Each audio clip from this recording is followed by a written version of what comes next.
L'une des journées les plus importantes pour saluer le rôle primordial que jouent les journalistes, rédacteurs et éditeurs, leur rendre hommage pour le sacrifice qu'ils consentent en faveur de la défense du droit du public à l'information, s'avère être le 3 mai de chaque année.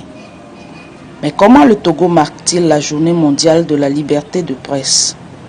Alors que l'on devrait s'attendre à des manifestations publiques de la part des hommes et femmes des médias, d'organisations associatives ou syndicales de défense de la libre expression, ici, les faits parlent d'eux-mêmes.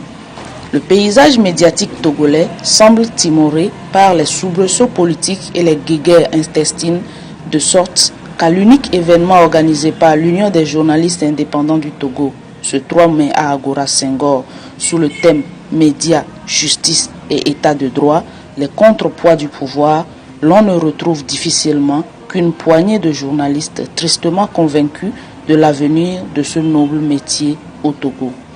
À la maison de la presse ainsi qu'à la HAC, aucune activité prévue. Mais alors, le journalisme nourrit-il vraiment son homme au Togo? Au récent réajustement de la HAC, l'on retient dorénavant 171 organes de presse plus ou moins réguliers exerçant sur toute l'étendue du territoire national avec une subvention de l'État qui avoisine les 100 millions de CFA chaque année. À la question posée à un revendeur de presse sur la qualité des ventes des journaux à Lomé, voici sa réponse. Je suis vendeur de presse. Vous savez, le Togolais n'est pas un grand lecteur. Mais on arrive à faire l'essentiel parce que suivant l'actualité, les choses se décantent suivant l'actualité. Donc on arrive à faire ce qu'on peut par rapport à l'actualité. Plus l'actualité est plus lente, plus les choses, les Togolais s'intéressent un peu à la lecture. Et c'est en ce moment que... Le président de l'Observatoire togolais des médias parle de l'état de la presse au Togo en ces quelques mots.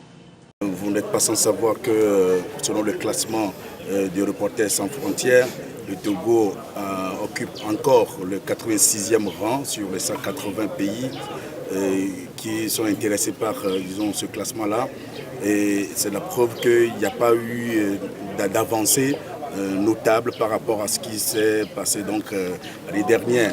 Cela veut dire simplement que malgré le fait que nous ayons un code totalement dépénalisé depuis 2004, il y a eu encore, disons, certaines exactions qui ont été commises sur les journalistes, des agressions par-ci et par-là, commises par les forces de sécurité, de l'ordre naturellement, et puis des journalistes qui ont été également objets de violences par des manifestants. Alors tout cela, nous avons essayé de passer ça au crible pour voir ce qui peut être fait.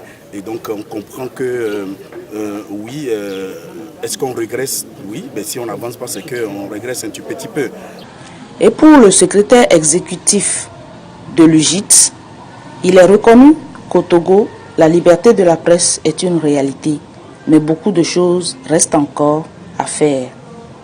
En effet, dit-il, la presse privée au Togo joue un rôle dans l'enracinement de notre jeune démocratie, travaille dans des conditions précaires qui l'empêchent parfois de remplir convenablement sa mission, celle d'informer, d'éduquer et de divertir.